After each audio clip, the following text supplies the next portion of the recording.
आज हमारे रडार पर ग्लोबल कंपनियों को केपीओ सर्विसेज देने वाली ई क्लर्क सर्विसेज ये कंपनी फॉर्च्यून 2000 में शामिल कई बड़े क्लाइंट्स को डेटा मैनेजमेंट, प्रोसेस आउटसोर्सिंग और एनालिटिक्स सॉल्यूशंस जैसी सर्विसेज ऑफर करती है। हाल ही में कंपनी के तिमाही नतीजे भी आए थे, नतीजे काफ़ी अच्छे थे। Q3 में आय 40% से बढ़कर और मुनाफा 50% बढ़ा है। मार्जिन भी अच्छे थे।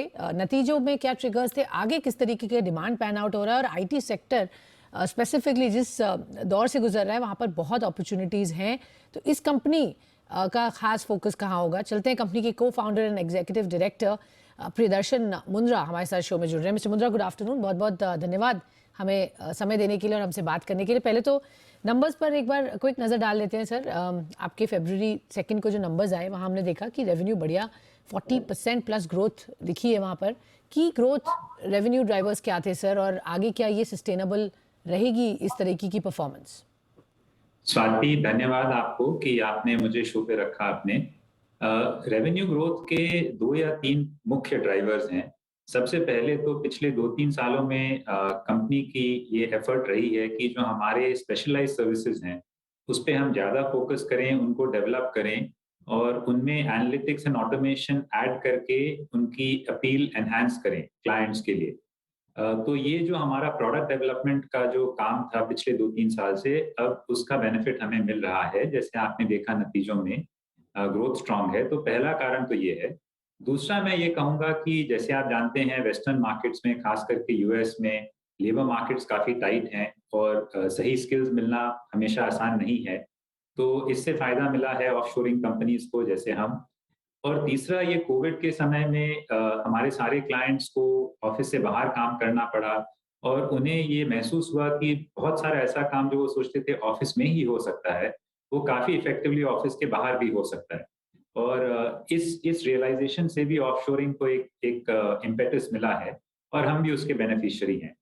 तो इसलिए मुझे लगता है कि ये 2-3 मुख्य कारण हैं ग्रोथ के लिए। एंड इनमें से मेरा तो विश्वास है कि आने वाले सालों में भी अपॉर्चुनिटीज रहेंगी इंडस्ट्री के लिए और हमारी कंपनी के लिए। श्योर, सो अपॉर्चुनिटीज़ रहेंगी। इंटरेस्टिंग ट्रेंड्स देख रहे हैं और वो बरकरार रहेंगे, आप जैसा बता रहे हैं। मार्जिन्स पर सर नज़र डाल रहे हैं, वहाँ पर भी हमने देखा कि काफ़ी अनहर्ट है मार्जिन्स। अच्छा खासा यहाँ पर आपने गेन इनफैक्ट लिया है when the entire industry is going through a bit of a pressure on the margin sir.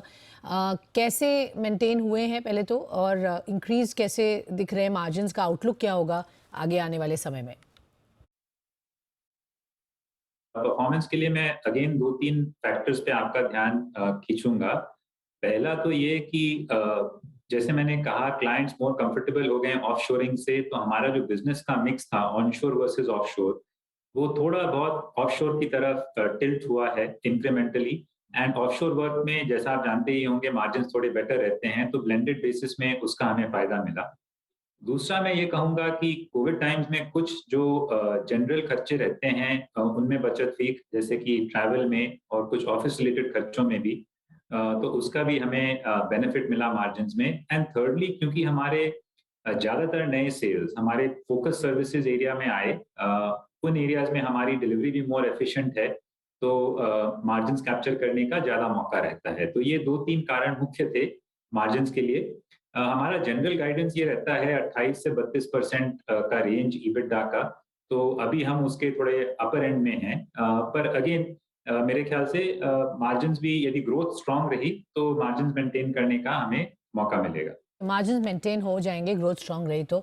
All right sir, अगर हम अभी हाल ही में नेस्कॉम का इवेंट चल रहा है, आप जानते हैं IT industry revenue growth run rate expect की जा रही है कि 11 से 14% तक बढ़ेगी टिल FY26, और हम जो नंबर चेस कर रहे हैं रेवेन्यू का, वो 300 से $350 बिलियन की बात कर रहे हैं। आप कैसे देखते हैं इसमें? फॉर एग्जाम्पल आपकी कंपनी का रोल इंडस्ट्री के पॉइंट ऑफ व्यू से मैं जानना चाहूँगी, और आपके कंपनी के लिए ई क्लर्क्स कितना अहम रोल प्ले करेगी इस ग्रोथ जर्नी में? क्या देखते हैं आप अपनी कंट्रीब्यूशन? तो पहले मैं इंडस्ट्री की यदि बात करूं तो हमारा ये मानना है कि क्लाइंट्स का सबसे पहले फोकस ये है कि जो काम ऑटोमेट हो सकता है वो ऑटोमेट कर दें, क्योंकि ऑब्वियसली उसमें उनको बहुत कॉस्ट और क्वालिटी का फायदा होता है।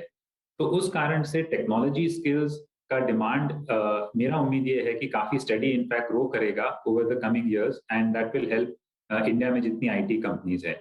जो काम ऑटोमेट नहीं हो सकता है उसमें क्लाइंट सोचते हैं कि जो सबसे best quality and lowest cost में की जगह से उसको सोर्स करें, तो वहां पे offshoring companies, business process companies, हमारे जैसे कंपनीज को फायदा मिलता है।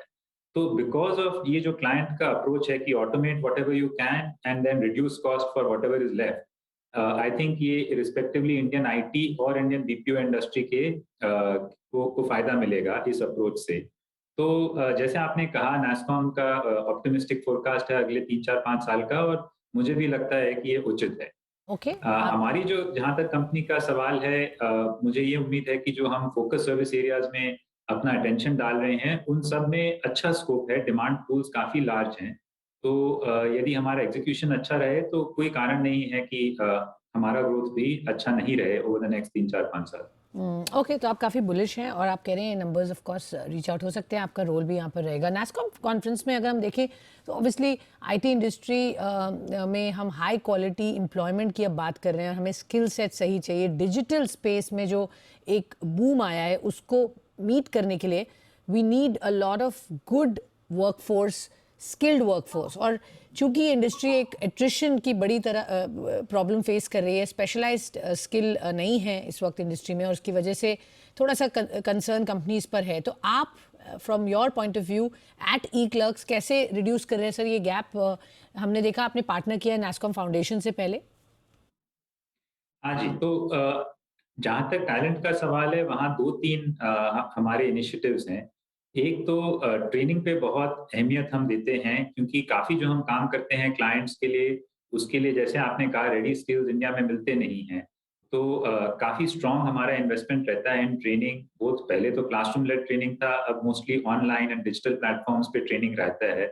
तो उससे हमें ये फायदा होता है कि हम रॉ स्किल्स के लिए स्क्रीन करके हायर कर सकते हैं, रॉ एप्टीट्यूड के लिए स्क्रीन करके, और फिर जो नेसेसरी लास्ट माइल स्किल्स हैं वो हमारे ट्रेनिंग से इम्पार्ट कर सकते हैं।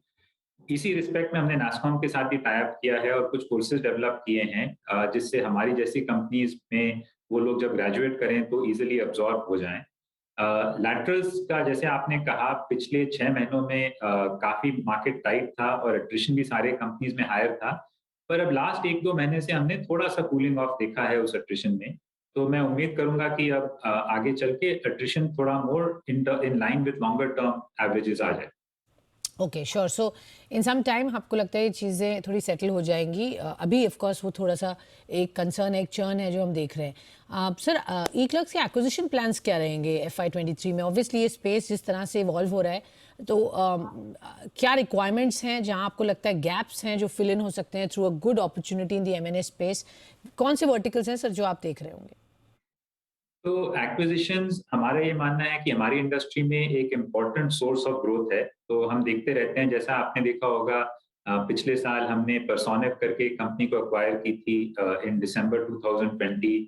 वो भी हमारे लिए अच्छा परफॉर्म कर रही है। हमारे लिए मेन क्राइटेरिया ये रहता है कि जो कंपनी हो वो लार्ज कॉर्पोरेट क्लाइंट्स के साथ काम करे जैसे हम करते हैं, और उनका काम और रिलेशनशिप ऐसा हो कि वो लॉन्ग टर्म हो, शॉर्ट टर्म रिलेशनशिप्स नहीं हो क्लाइंट्स के साथ। तो यदि उस टाइप का स्टिकी वैल्यू एड काम क्लाइंट्स के साथ करते हैं तो हमारे लिए वो अट्रैक्टिव रहता है। हमारी ये बिलीफ है कि जो हमारी एग्जिस्टिंग क्लाइंट्स हैं और जो सेल्स प्लेटफॉर्म है, उससे हम छोटी कंपनियों को हेल्प कर सकते हैं, जैसे हमने परसोनिक को भी किया है, एंड उस तरह से एडिशनल वैल्यू क्रिएशन हो जाता है।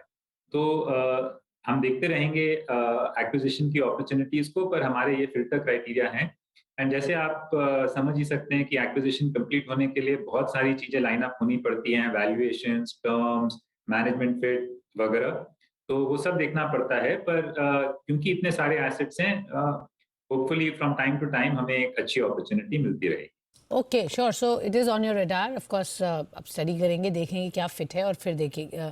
पर है डिमांड एंड रिक्वायरमेंट एक्विजिशंस की इस वक्त है to grow in this industry. Sir हम बात कर रहे थे ऑफ कोर्स नंबर्स की, किस तरीके के ट्रेंड्स दिख रहे हैं, आपका क्या परफॉर्मेंस है on margins and revenue growth. But मैं ये जानना चाहूँगी क्योंकि डिजिटल कॉन्ट्रैक्ट्स अभी बहुत बढ़ गए हैं और वहाँ पर किस तरीके की प्राइसिंग परफॉर्मेंस है, क्या है आपके पास प्राइसिंग पावर? और क्योंकि डिजिटल डिमांड बढ़ रहा है तो डू यू थिंक यहाँ पर इंक्रीज कर सकते हैं pricing for your offerings? Is that a window an opportunity? मैं ऐसा कहूंगा स्वाति कि जो कॉस्ट इन्फ्लेशन हो रहा है, वेज इन्फ्लेशन जो हो रहा है, उसको पास ऑन करने के लिए हम काफ़ी होपफुल हैं कि वो हम पास ऑन कर पाएँगे। बियॉन्ड दैट मार्केट में काफ़ी कॉम्पिटिशन भी रहता है, तो उससे ज़्यादा हमारा इंटेंशन नहीं है at this stage prices increase करने का। बट आई थिंक जो कॉस्ट इन्फ्लेशन नेचुरली होता है इंडिया में, वो डेफिनिटली हम कवर उम्मीद करेगा। रखते हैं कि पास ऑन कर जाएँ। ओके, सो वो कवर हो रहा है, बट ज़्यादा ऑफ कोर्स स्कोप नहीं है because as you said competition बहुत है इस स्पेस में। Sir, because global diaspora digital transformation की तरफ जा रही है and you know everyone obviously is talking about it, तो आपके लिए भी opportunity in terms of offering for newer geographies बढ़ जाती है, सेगमेंट्स बढ़ जाते हैं, तो क्या कुछ प्लान्स है FY23 में new geographies, new verticals, new segments जहाँ आप एंटर करना चाहेंगे और ग्रो करना चाहेंगे? तो आज की तारीख में रफली 70% हमारा रेवेन्यू यूएस से आता है एंड करीब 25% यूरोप से आता है। एंड दीज भी हमारे लिए बड़े मार्केट्स रिमेन करेंगे। इन टर्म्स ऑफ अदर अपॉर्चुनिटीज, खास करके हमारे लिए अपॉर्चुनिटी रहता है इंग्लिश स्पीकिंग ज्योग्राफीज में। तो if you look beyond the US and Europe, the next natural targets are Canada and Australia. तो वहाँ दोनों उन कंट्रीज में हमने सब्सिडरी सेटअप की है, थोड़ा बहुत हम काम भी कर रहे हैं। और उम्मीद है कि आगे आने वाले टाइम में वहाँ थोड़ा काम बढ़ेगा। But very honestly, America will always remain the largest market for companies like us, and with in Europe I think UK followed by the continent. तो वो पैकिंग ऑर्डर जल्दी से नहीं चेंज होने वाला है, पर इंक्रीमेंटली अपॉर्चुनिटीज ऑस्ट्रेलिया और कनाडा में भी आनी चाहिए। ओके, ऑस्ट्रेलिया एंड कनाडा ये मार्केट्स हैं जिस पर नज़र रखनी है और यहाँ पर आप डेफिनेटली एक यू नो एक अपॉर्चुनिटी देखते हैं।